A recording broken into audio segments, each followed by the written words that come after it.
For our final lesson in this part of Unit 1, we're going to focus on non-linear systems. And so we've graphed a lot of lines of the last several class meetings, but now we're going to start graphing some parabolas and some absolute value graphs. Now this is work that you would have done in Algebra 1 or pre-algebra, and so we're going to kind of work through this a little quickly, but then we're also going to show how to do it in the grapher calculator. I'll try my best to communicate that to you and model that for you here. But our goal is to make sure that we can graph nonlinear systems and then find the point or points, plural, of intersection, where those graphs cross, where they meet, if anywhere. And so here we can see the parent functions for our linear functions, our quadratic functions, and our absolute value functions.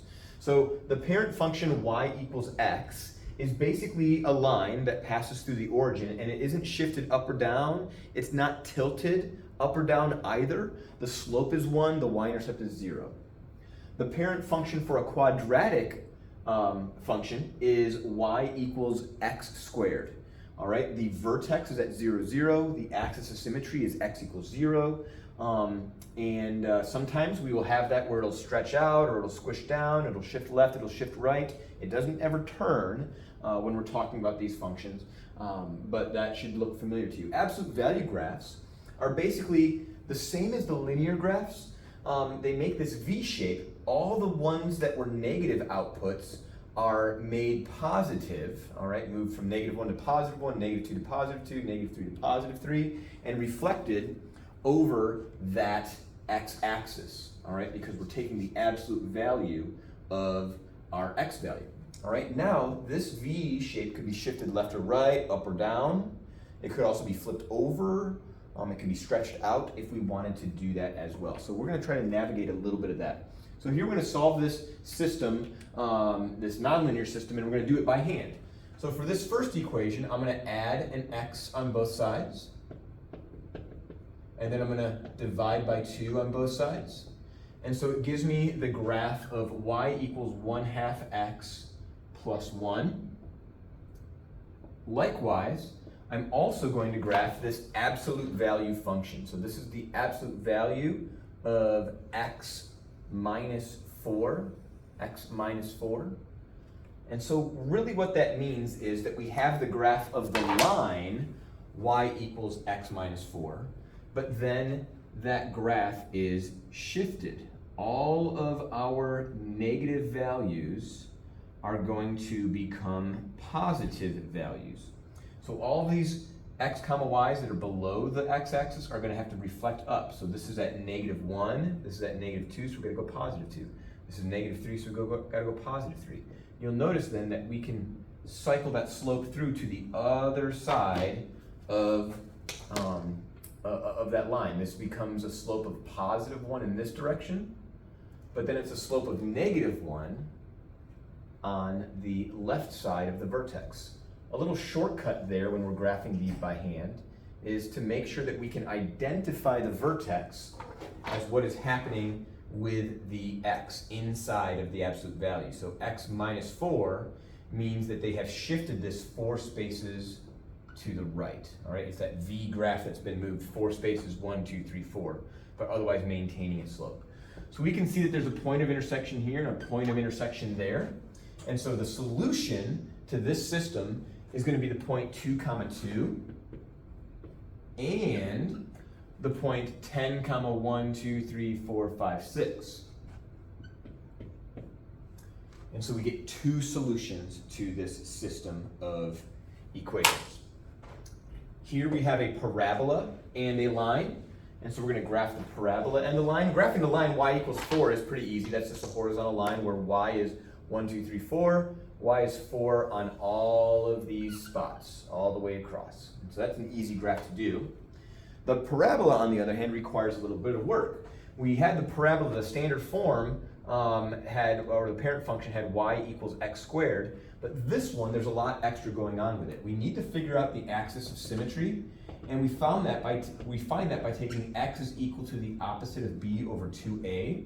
The axis of symmetry will always be a vertical line, x equals a number. And so we're going to find that by taking our a value, our b value, and we're not going to really use our c value, but the opposite of b, which would be the opposite of 4, over 2 times the a value, which is -2. This gives us -4 over -4, which is 1. So the vertical line, x equals 1, is our AOS. All right, so we've got this vertical line, x equals 1, and that is our axis of symmetry. We're going to pick values of x on either side of 1. So numbers to the left would be 0 and -1. Numbers to the right would be 2 and 3. X equals 0 is pretty easy. If x is 0, that's gone, we're left with -3. When I plug in x equals 1, we've got a little bit of computation to do. -2 times 1 squared plus 4 times 1 minus 3 is going to give us -2 and 4 minus 3, which gives us +2 minus 3, which gives us -1. So at 1 we have -1. When we had 0 we had -3, which means at 2 we will also have -3. We can trust that that will reflect. And instead of plugging in -1, I'm going to plug in +3 because I think that that will work a little bit better for us. -2 times 3 and square it, plus 4 times 3 minus 3. I'm substituting 3 in place of the x and evaluating. We can use our calculator to do this if you don't like mental math. This is going to be -2 times 9. This is going to be 4 times 3. It's going to be -3. So -18 plus 12 is going to give us -6. -6 minus 3 is -9. All right, so here we can plot those dots and we can see what this parabola looks like. At 1, we've got -1, then we go -3, and then we go all the way down to -9. And this gives us not a V-shaped graph, but a U-shaped graph. All right, as you can tell here, these do not intersect, so there is no solution. Since they do not meet, we know that the answer is that there is no solution. We cannot solve this system. It's an inconsistent system. All right, and finally, the last part of us working by hand, we are going to graph these two functions and find their intersection. Again, we have the absolute value graph, y equals x plus 2 plus 1, or that's right, the absolute value of x plus 2 and then plus 1. This means that we're going to go back 2 and then up 1, taking that v graph, and we're going to move it back 2 spaces and then up 1 space. From there, it's not flipped or anything like that, so we are going to go in this direction and in that direction. We can also make a table of values. If you want to plug in these x's, you will get out these y's, and this is the graph of the first nonlinear function on that list. And then we will also want the graph of the other nonlinear function, y equals x squared plus 5. I'm sorry, the opposite of x squared plus 5. For that one, our b value is 0, so that means our AOS is x equals 0. And we just have that parabola flipped, and so I know where those x comma y's are going to be, or I could go ahead and I could make that table of values to find out where that would be. Let's go down here and down here. All right, and that's one of those things that as you have done a lot of graphing with your parabolas in Algebra 1, Chapter 10, that should be something that you're pretty good at by now, here a couple of years later. All right, so we find the point of intersection is at -2 comma 1. That's one point of intersection, and then also at 1 comma 4. Both of these are solutions. Now, you may have been a little alarmed with how quickly I graphed some of those. And part of that is because I'm good at Algebra 1, and many of you are also good at Algebra 1, and so you can graph these as well pretty quickly. However, I know that it can be kind of a taxing thing or a stress-inducing thing if you feel like graphing is pretty difficult for you. So that's why we have access to a grapher calculator. And so what we're going to do with this is we're going to make sure that we have a grapher, and we are going to graph those functions. All right, I've got y equals x squared minus 4 plus 1 and y equals x minus 2, just like we are directed on the presentation. And the calculator can graph this function. All right, the calculator can graph, these functions. We can see the points of intersection. We can observe them in the table where the outputs are the same. And sometimes it's a little hard to locate exactly where those are, all right? And so we're going to try our best to figure out where do we have the same y values when we are looking at those graphs. I can see that there is one intersection here, and there's one intersection there, but those are not showing up in my table of values. And so we're going to do a calculation operation. All right, I know that this is bouncing a little bit, but we're going to second calculate the intersection. All right, second calculate and then intersect. Press enter. And we will identify the first curve as y1, press enter. The second curve is y2, press enter. And then guess. This is where you get to actually move your cursor over to where you think it is. It's kind of close to that. So I'm going to press enter, and then it will tell us that the intersection is at this crazy x comma y. 0.70 comma negative 1.3. So one of the intersections is going to be at 0.7 comma negative 1.3. And then the other one, we're going to do the same thing because there are two solutions, we need to find both of them. So again, we're going to press second, the blue key, and then above trace it says calc to calculate, and we're going to calculate the intersect. Press enter or just press 5.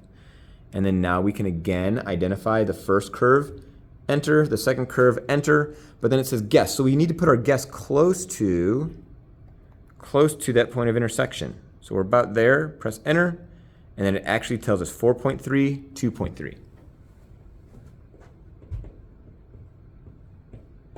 So we can do that using a grapher without graphing those parabolas. We can use perhaps the grapher to help us graph on the earlier items, but we also want to be able to calculate those values. All right, let's see what happens next. Let's go ahead and try this. I can graph those pretty speedily without using the grapher calculator, but will that be enough information to tell me where is going to be the points of intersection? So at +4, +3, we will go flipped upside down.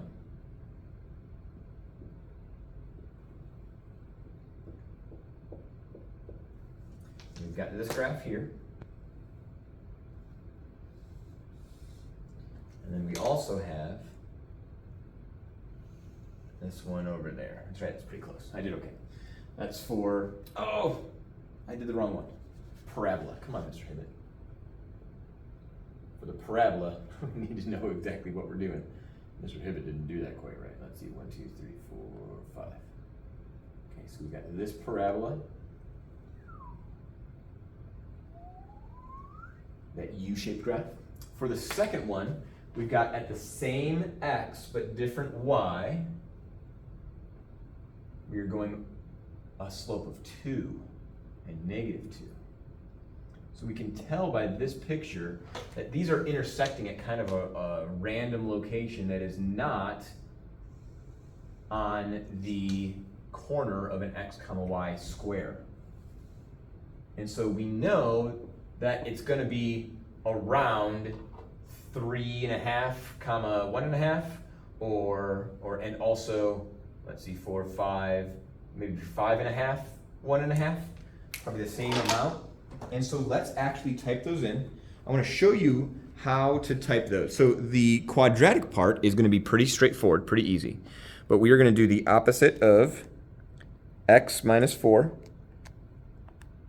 close parentheses, square plus 3. For the absolute value, we are going to use the absolute value operator. So we're going to press the math button, which is right below alpha, math. And then there is a number that says ABS, abs. That means absolute value. And in there we can type x minus 4. Now depending on the version of your calculator, it might make those absolute value bars. If you have an older version, it will just say ABS, and you'll have to close the parentheses to say we're going to end taking the absolute value. All right, so this is our pair of functions. When we graph it, we're going to let the graphing do the work there. Does that look like Mr. Hibbett's picture? It does. Okay, it's pretty good. If we want to make it square zoom, we can do that so it looks just like Mr. Hibbett's picture. All right. Hey, look at that. That's pretty dang close. Now we're going to calculate the intersect. Second calc, and then intersect. So find, into your calculator, I want you to calculate what those points of intersection are. All right, I want you to do that. You find out what those x comma y's are. I know how to do it, but I want to make sure that you know how to do it. All right, there is one more example. And for this one, I would love for you to be able to graph it. And I would love for you to be able to tell me the points of intersection if they exist, all right? And so solve that one. You can use your grapher to graph it. And then you can also calculate the intersect if that's going to be necessary. That should bring us to a close on solving a system of non-linear equations.